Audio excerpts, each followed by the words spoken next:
السلام عليكم ورحمة الله وبركاته.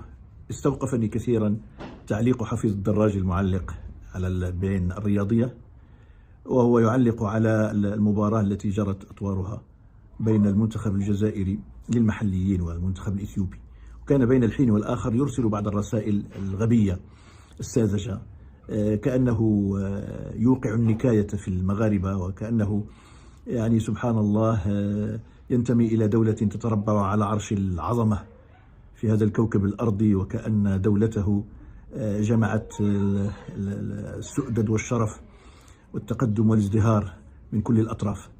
حفيظ الدراجي ما فتئ يتكلم عن دولة الجزائر التي أعادت للشان الشأن، ويتحدث بين الحين والآخر عن نيلسون مانديلا العظيم في الدولة العظيمة. ويتحدث طبعا عندما يتحدث عن حفيد نيلسون مانديلا فإنما يتحدث عن الرسالة التي لقنها أو أعطيت له بمقابل استرزاقي ليلقيها على مسامع الكثير من أوباش الكبرانات في الجزائر، يعني البلاغات العدوانية والشعارات العدوانية والهتافات العدوانية السمجة الساذجة الخسيسة القبيحة. لكن الذي أريد أن أتحدث عنه هو حفيظ الدراجي يتحدث عن الحرية وعن العزة والكرامة وعن الراية الفلسطينية المرفوعة هنا وهناك وهنالك في الملعب، وذكرني بالعاهرة التي تتحدث أو تحاضر في الشرف. عاهرة تحاضر في الشرف، امرأة تبيع جلدها ولحمها على الرصيف تحاضر في الشرف، امرأة تأخذ مقابلا من أجل بيع لحمها تحاضر في الشرف. والله هذا هو الذي ذكرني به هذا الخسيس حفيظ الدراجي. وهل نسينا القالب إن صح التعبير؟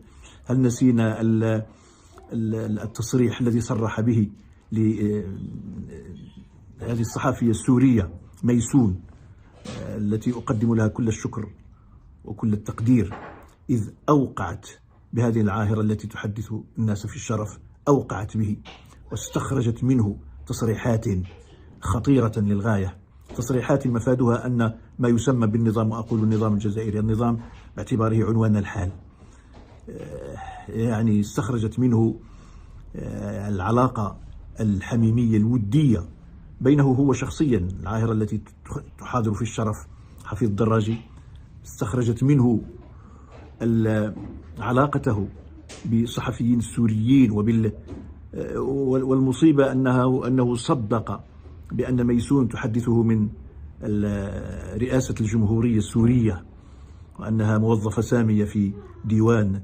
الرئيس بشار الأسد، وصدق الأهبل الأحمق وراح يهذي، راح يعترف بما يعني يوسمه ويوسم بلده بالمعرة. يتحدث وهو يعلق في مباراة كرة القدم عن الحرية والنخوة والشرف والكرامة، وهو يعترف أن بلده يدا في يد مع السفاح بشار، مع الذي هجر شعب سوريا العظيم، ومع الذي قتل شعب سوريا الكريم، ومع الذي ابتكر واخترع وأوغل في تقتيل الشعب السوري بالبراميل المتفجرة، بالذي عذب بأسوأ ما يكون العذاب لناس أبرياء همهم أو ذنبهم الوحيد أنهم لا ربما يعني شكوا فيهم بأنهم معارضة. فالحافظ الدراجي والله بعد المقابلة له مع ميسون كان ينبغي له أن يختفي، لو كانت عنده ذرة كرامة كان ينبغي له أن يختفي. أنا أعجب من هؤلاء التبونيين والله، ولا أقول جزائريين، فللمرة المليون الجزائر برجالها وأرضها وشعبها فوق رأسي، جزائر الكرم، جزائر النخوة، لكن التبونيون لا. وحفيظ الدراجي لسان للتبونيين. التبونيون أوهموا الناس على أنهم بسم الله ما شاء الله القوة الضاربة العظيمة، الأقوى جيش في إفريقيا والشرق الأوسط، أقوى اقتصاد، أقوى منظومة اقتصادية صحية، أقوى منظومة تعليمية، أقوى كل شيء أقوى. حتى إذا ما جئت لتبحث عن هذه القوة وجدت طوابير تنتظر كما يقول رئيسهم ساشي حليب، طوابير من أجل قنينة الزيت، طوابير من أجل الغاز، من أجل قنينة غاز. عباد الله، البلد الذي يطفو فوق بحار من النفط والغاز سكانه يبحثون عن قنينة غاز في طوابير. حسبنا الله ونعم الوكيل. فإذا أنا ألاحظ أن هناك داء ما يسمى بداء العظمة. هؤلاء التبونيون صدقوا أنهم عظماء ويبيعون الوهم، وهم العظمة للناس. إذا استمعت إليهم فكأنك تستمع إلى، من الناحية العلمية كأنه قائد النازا الأمريكية المحطة الفضائية. إذا استمعت إليه في الطب كأنهم هم الذين اخترعوا البنسلين، وهم الذين اخترعوا تلقيح الكوفيد 19، وهم الذين يقترحون كل اللقاحات لكل الأوبئة في العالم. إذا تحدثت لهم عن التعليم فكأن كبار الأدمغة العلمية والفكرية والإنتاج العلمي والبحث العلمي هم. إذا تحدثت عن الاقتصاد فكأن اقتصادهم فاق الاقتصاد الألماني واقتصاد ماليزيا واقتصاد سنغافورة واقتصاد الولايات المتحدة. إذا تحدثوا عن العزة فكأنهم خلاص حرروا فلسطين، كل فلسطين، ولم يبق في فلسطين صهيوني واحد. إذا تحدثوا عن الراية الفلسطينية يوهمون أنهم يعني مرابطون في الحدود، وأنهم أسياد دول الممانعة والدول التي تحرر فلسطين فعلا. حتى إذا ما جئت إلى حقيقة الأمر لم تجد شيئا. إنه السراب. حفيظ الدراجي، العاهرة التي تحدث الناس في الشرف، ينشر الوهم، ينشر السراب، يضع بين الناس سرابا يحسبه الظمآن ماء حتى إذا جاءه لم يجده شيئا، ووجد الله عنده فوفاه حسابه.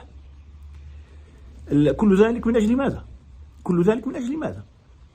يعني الشان الذي تحدثنا عنه غاب عنه 3 فرق، أقوى الفرق الإفريقية، المنتخب المغربي والتونسي والمصري. إذن عن أي شأن تتحدث يا عديم الشأن؟ عن أي شأن تتحدث يا عديم الشأن حفيظ الدراجي؟ عن أي شأن تتحدث؟